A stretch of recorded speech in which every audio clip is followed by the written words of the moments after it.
So the question at hand here is, how do we know what to practice, given the plethora of practices out there, and even, as I mentioned a moment ago on our YouTube channel, so many there to pick from on the website as well, on some of the pages there. So traditionally speaking, we would practice with a teacher, with a master, who wouldn't just do, and often not with guided meditation.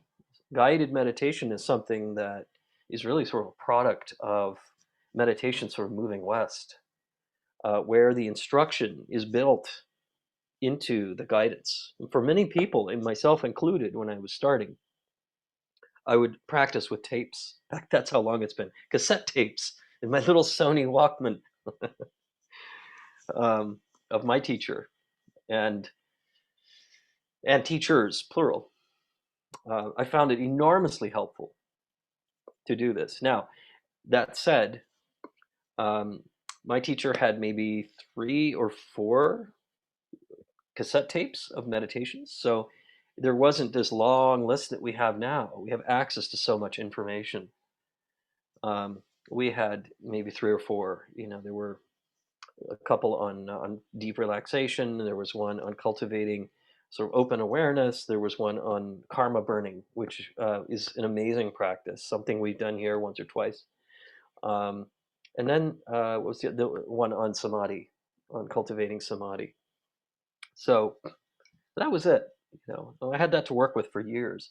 What that did for me was it really helped me to um, get to know specifically those particular practices. And then, of course, going to teachings with various teachers, um, and then practicing with silence and reading and sort of absorbing it along the way. Eventually, I got a degree in Buddhist and Hindu religions at UC Santa Barbara, where I would actually practice the texts that I was learning about academically. I would take them home and put them to the test. And I was very fortunate to have Alan Wallace as a professor, who also would teach Dharma in the evenings through the Clear Light Sangha in Santa Barbara, which was a wonderful place to be.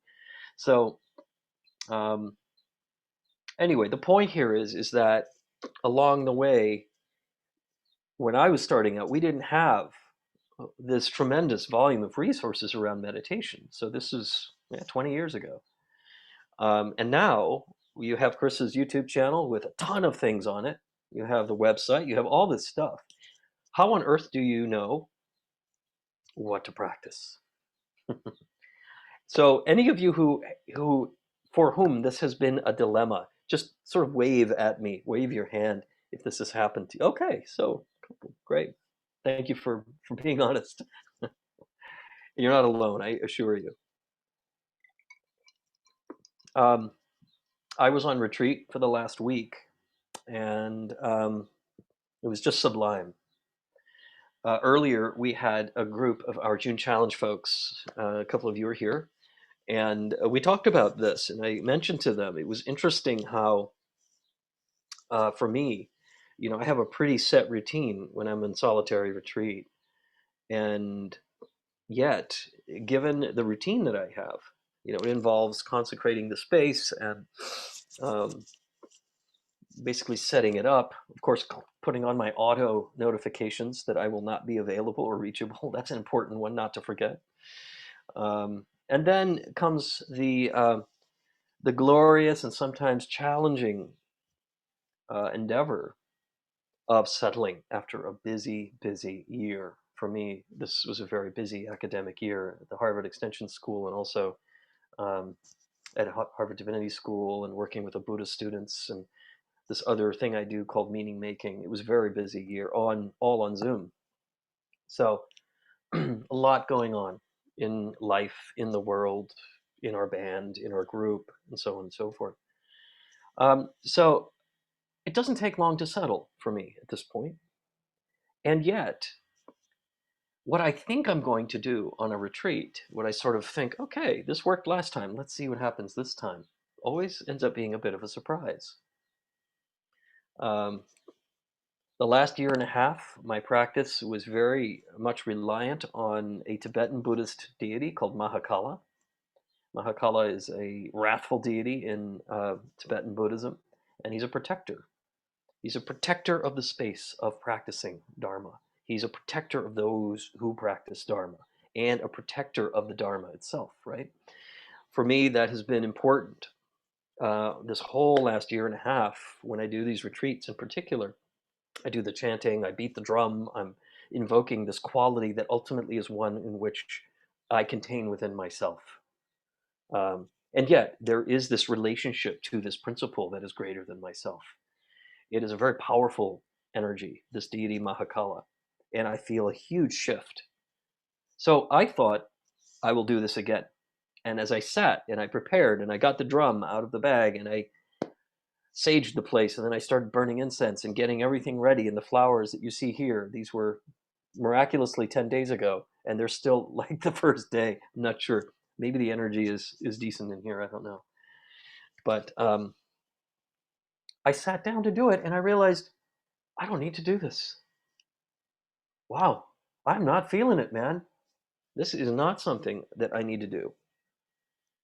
I did not have that need. It was as if, things were very, very different this time. Uh, Now, instead of pushing myself, saying, I'm going to do it anyway because this was my plan, I ended up just diving into some basic mindfulness practice. So, mindfulness is really, it's not a question of how advanced we are, but how deep we can take the basics in our meditation practice. So, for me, it was important to say, okay, well, let's find out. Let's find out where I am right now. And of course, I practice regularly, but at this level, preparing for about 9 days of deep practice. Um, there's a balance between structure and spontaneity. Um, and I had all these other things that I thought I would work with: compassion, doing some Tonglen, some compassion. I didn't need to do that either. Apparently, I'm already somewhat compassionate. Um, that was not where the practice needed to be. It was already available. So instead, I thought, okay, let's just get rid of the agenda altogether. And mind you, this was all within the first hour. And I just sat.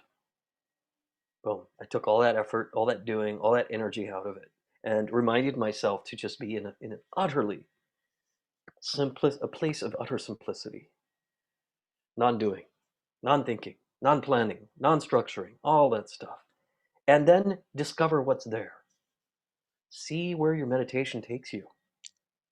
Find out what's there. Um, so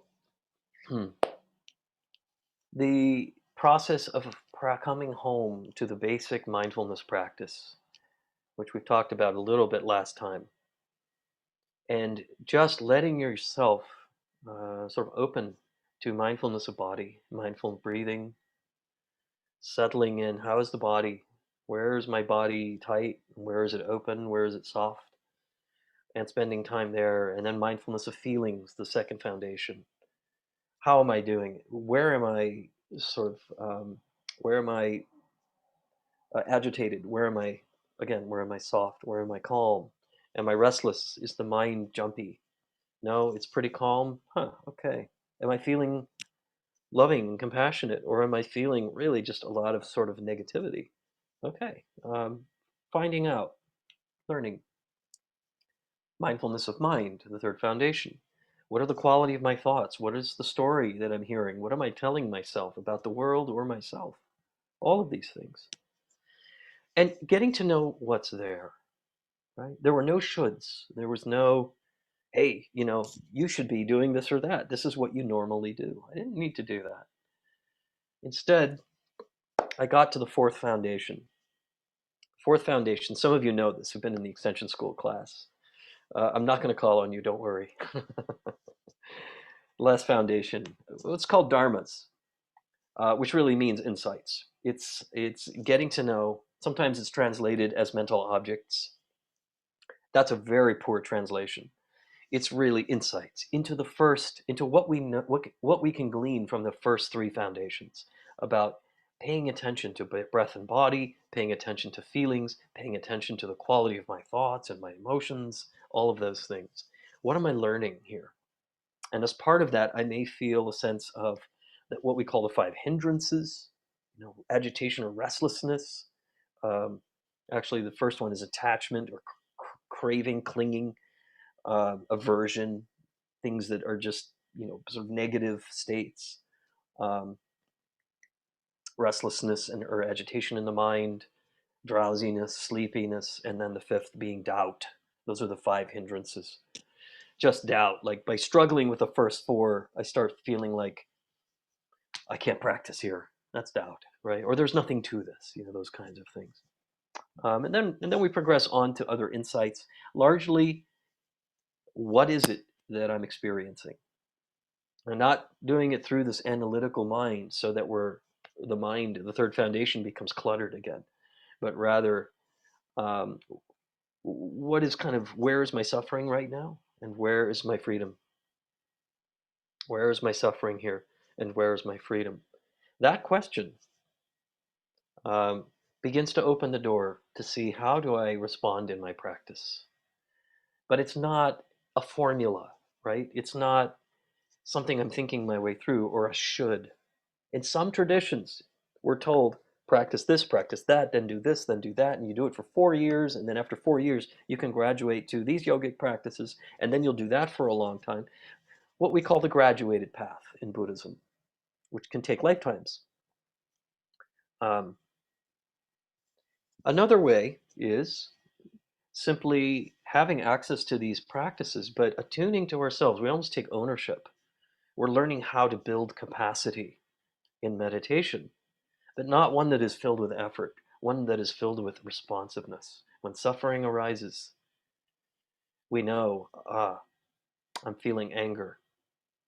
Maybe this is a time to practice loving kindness meditation. Maybe this is a time to practice compassion and begin with, say, a Tonglen practice for my own feelings and for all who feel this very feeling. Maybe this is a good time to practice body scan with clear water gently flowing because my body needs to just heal itself from all the stress and the tension and the contraction. So I begin with my feet and I relax the muscles up from the feet all the way up through the legs, the torso, the body, all the way up to the crown, all the way experiencing myself as clear water gently flowing, nurturing muscles, and so on and so forth. Um, so there can be a danger in hopping around from one practice to another and just saying, okay, I'm going to do this today and this tomorrow and this the next day. What is that danger? Well, it's not so much of a danger, but it can be a hindrance. It can be that we never quite settle on a practice that we get good at, if you will. Or it's not even about getting good at it, settling in on a practice that begins to bear fruit. And that takes time, right? And so this is why, if you've had this question, what should I practice? There's too much to pick from here. It's like I just discovered Rousseau's in Waltham. I'd never been there before. Wow, who knew? There is so much here. My girlfriend, who's Chinese, we went into the Asian produce section, and it was like, oh my gosh, I've never been in a place that has all these vegetables that I haven't seen since I was a little girl in China. It's like, wow. Anyway, it can feel that way. Again, a lot of a good thing. Um, and so, yes, these practices are there for us to build capacity, to build skillful responding to particular states that arise, and to explore what resonates with me the most. To explore what resonates with me the most. So, yes, I'm not saying that we shouldn't be trying out, exploring different practices.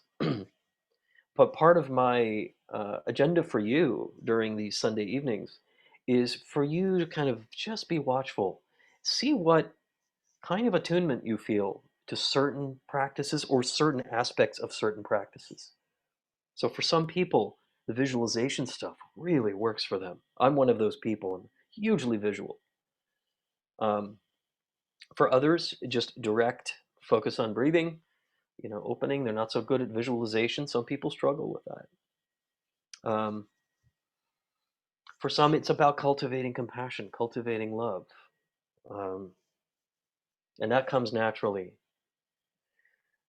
So it's exploring to see what resonates with you, and you'll know, right? Some of you, I'm sure you all know, oh, this is really what helps me the most. And knowing that you have at your disposal a toolkit of many different ways of responding to suffering in its various forms, or cultivating compassion, cultivating clarity. One thing you can also do, if you really want to sort of take the, I don't want to say bull by the horns, it sounds cruel. But let's use that for a moment.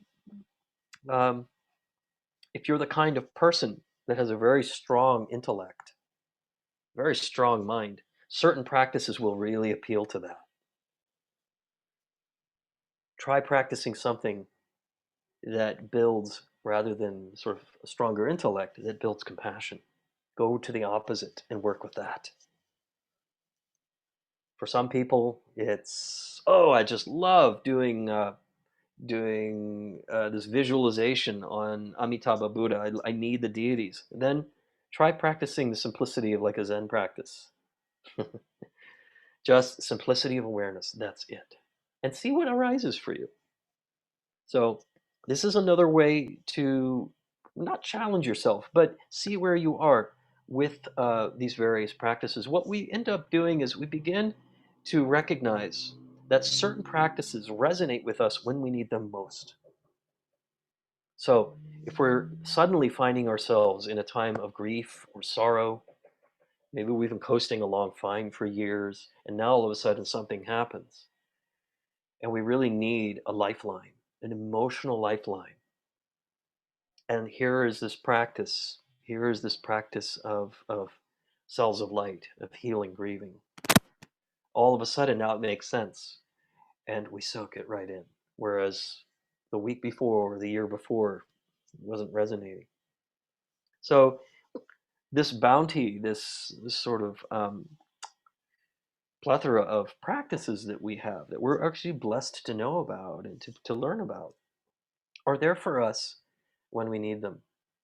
So the first thing is really attuning to the basics of our mindfulness practice. Simplify your approach to meditation so there isn't all this clutter and all this effort, but come into a state of effortlessness, of presence, of spontaneity.